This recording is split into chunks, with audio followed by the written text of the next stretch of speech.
When, I believe in the year 2000, 2001, when a committee was set up to redesign the pension arrangement in Nigeria, the whole idea was that we should move into a contributory pension arrangement and begin a process of capital formation in the country by getting workers in the country to contribute to their pensions, and that these pension contributions were going to be invested in rebuilding the infrastructure of this country.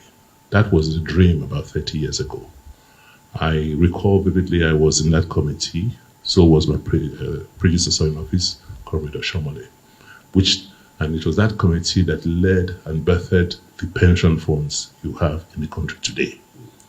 Those pension funds today have in excess of 16 trillion naira under savings, but there are no outlets to invest them in. Most of them, they are now forced to now invest in short-term papers issued by the federal government. With transactions like this now coming on stream, we will now be using, hopefully creating opportunities for these pension funds to take our money, our savings, to now put into investments that will redevelop Nigeria.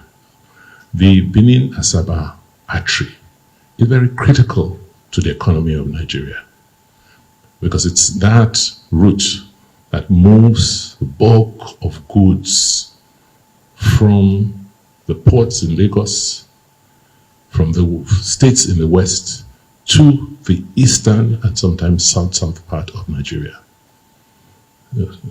So you can imagine the cost that transporters, logistics managers have had to bear, which has been translated into prices in this country because of the nature of the bad state of these roads.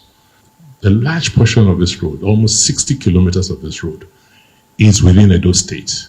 We, at a certain point in time, had to invest our money to undertake some remedial measures to save that road because most of our citizens could not, we're almost cut off because of the bad state of the road. I'm glad that that the federal government has now, concessioned the roads, and not just concessioned the roads to anybody, but to people who know what to do, people who have real money, not people, not portfolio managers who just sign contracts and go and sell the contracts. I would just want to implore you to ensure that we fast track the construction so that people see that it is real. We'll have challenges and also try to overcome the challenges that we've started to experience in terms of road construction in this part of the country. The rainy seasons are now very long. We have like 9 to 10 months of rainy season in a year, which reduces the amount of dry spells for construction. So my advice is that this is taken into consideration. We know you have experience from the work you've done in other parts of the world, particularly in Latin America, and that experience will be brought to bear on the construction of this model highway. I just also hope that the Federal Ministry of Works should now consider very urgently terminating the contracts on the Benin-Asaba Road and putting up that road for concession. And the Edo State government will support that initiative. Let us tell ourselves the truth.